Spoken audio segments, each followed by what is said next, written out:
truth is, even though we would all love to listen to Animal Collective forever, especially Centipede HZ, let's go ahead and get back into the action. Ladies and gentlemen, welcome to Samuel's Strategy Sunday. We are talking about the dive composition. In the first segment, we took a look at the 3 rules of ladder, ways to optimize your experience so that you're having fun at League of Legends. It's a foreign concept, I know, but actually having fun with League of Legends, as it turns out, is a really big deal. And so we talked about it. The next thing we talked about is the actual dive composition itself. We took a look at the draft, we figured out how to identify it. Now we're going to go ahead and take a look at how to beat the dive composition, because it's not enough just to counteract it. We actually want to do something about it. And the way we're going to do something about it is with 2 different methods. 2 very different but very cool methods. And the first one we're going to take a look at is Lemon Dogs versus Gambit. We're going to take a look at a strategy called the wall. The idea behind the wall is that you create a strong defensive line and you've put a lot of focus on weathering the storm. The reason it's called the wall is because you don't just weather the storm like you do with the famine. You actually literally create a wall across the river and don't let the enemy jungler into your space so that he can get that ambush and counter jungling opportunity. So we're going to go ahead and take a look at that first. Again, that's Lemon Dogs versus Gambit. Let me go ahead and load that up.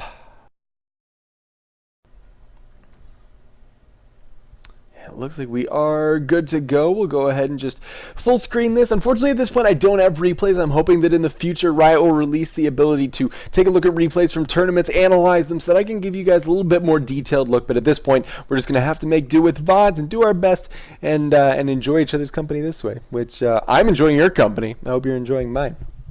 So let's go ahead and take a look at Lemon Dogs versus Gambit.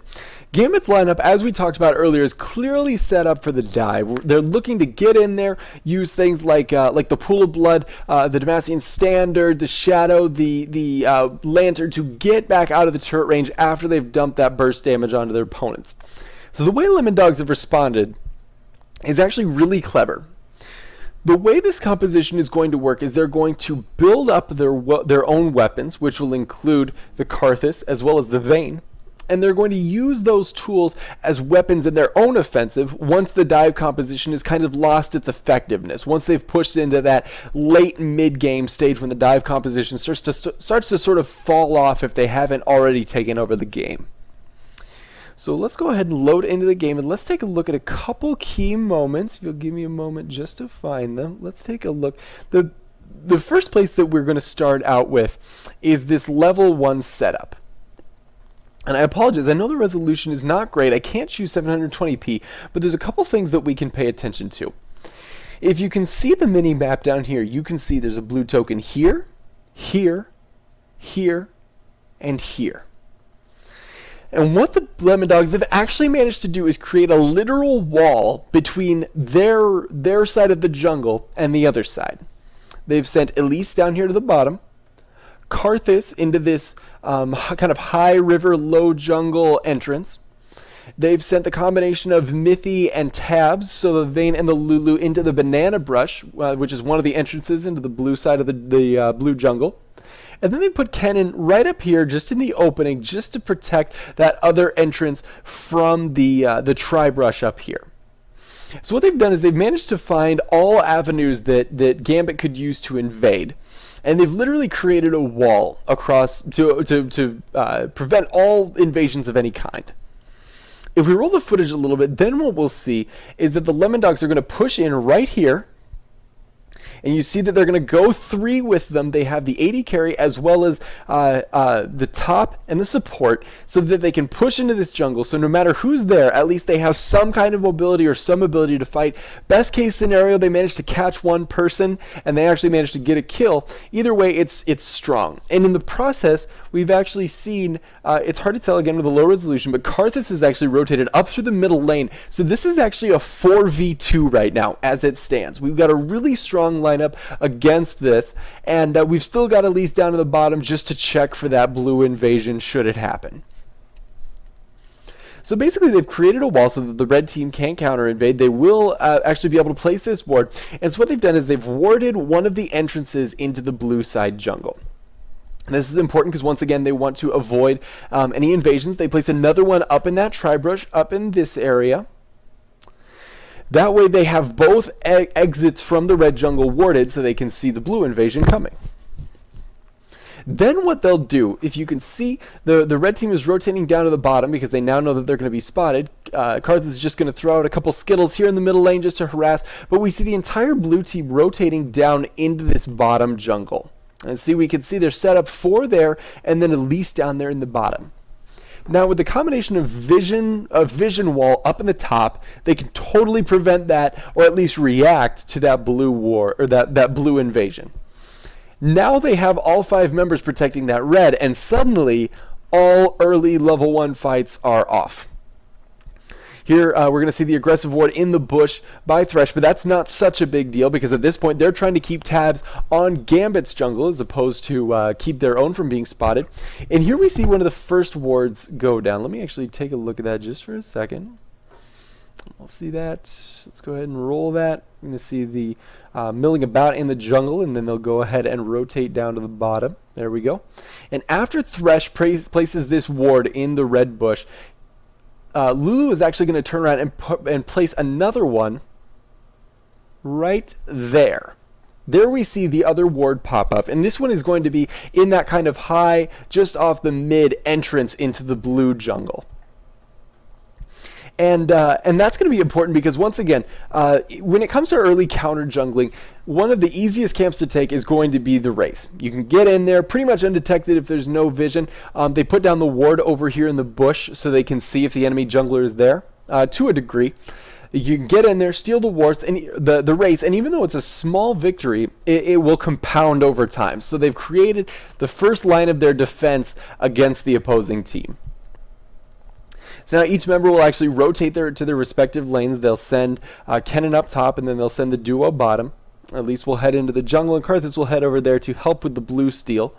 The red team just going to get into position, and pretty soon we'll see that next ward go down. Here we're going to see them just taking the blue.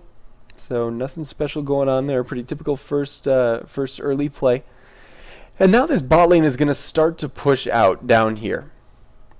And pretty soon what we're going to see, we're going to look for it. Lulu's going to place a ward in this tri-brush right over here. Right over in these bushes behind the portraits. And the reason that's an important ward is because now, with the ward in the red jungle, the ward in the red tri-brush, a ward in the blue jungle, just off the mid, and a ward in the blue tri-brush, they will have effectively created a complete wall of vision to be able to detect if Diamond wants to do any early jungling. So they're going to continue, they're going to start to farm up, they're going to start to go through the mid game. We see the pings going out in the jungle. Elise is going to go for that early gank. And Lulu will place that ward just any time now. Let's go ahead and fast forward to when she places that. And it's still going to take a little bit. There we go. We actually see the aggression coming down. And here's another thing to think about.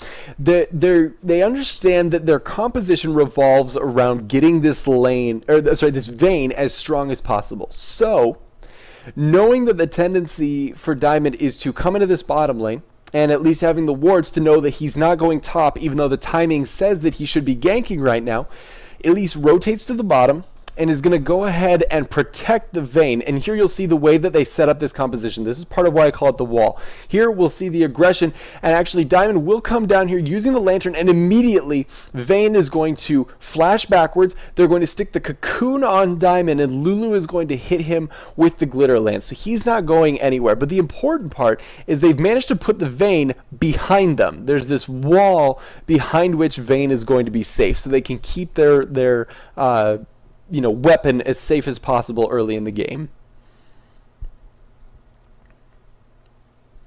And here we'll see that just you know, go about its business. Let's see if we can't. I would put a little bit of sound in, but unfortunately we do have to listen to the casters. So at this point, we're starting to see the composition actually start to go into effect. Karthus is going to be farming this mid lane.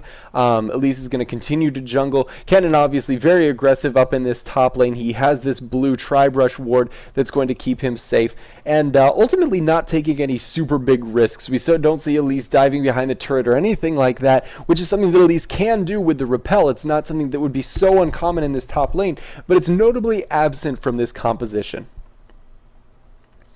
So the next thing we're going to see, let's go ahead and just fast forward a little while. And let's take a look. Here we see that the vision wards are down, and as soon as the vision wards are down, we see Diamond starting to come into this mid lane. He's going to place this aggressive ward and take the wraiths, and this is exactly why the wall of vision is so important, because once that wall is down, suddenly the dive composition starts to counter jungle you, they start to get into your space, and they start to take over a little bit. So here what we're going to see,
death in particular, because it is actually important. So here we see the vision's clear. They've actually lost that vision of that line of ward. So the execution isn't entirely perfect. And for that reason, Jarvan is able to get behind, and here we go. The death mark goes down, and there's the jump in, the shadow doing damage, as well as the wall making him, just trying to slow down his opponents, trying to put out the Skittles, and there we go. The shield actually keeps Jarvan alive. But here's the reason that gank is okay. The beauty of this composition is not just the fact that it's executed in a way that keeps the dive composition from using the open space to ambush. It also kind of has some fail-safes to it. Because here's the thing. Karthus is an expert farmer. The guy farms his brains out. So, given enough time, he's eventually going to become powerful enough to contribute to the team fight in an extremely meaningful way. For that reason, a death in this mid turret actually does not matter that much. It will get the kill down onto Zed, but ultimately Zed is going to be an assassin champion facing a really strong opposition, not only in terms of crowd control, but in terms of AoE damage, especially once that Karthus gets farmed up. So for that reason, this kill is actually not a big deal.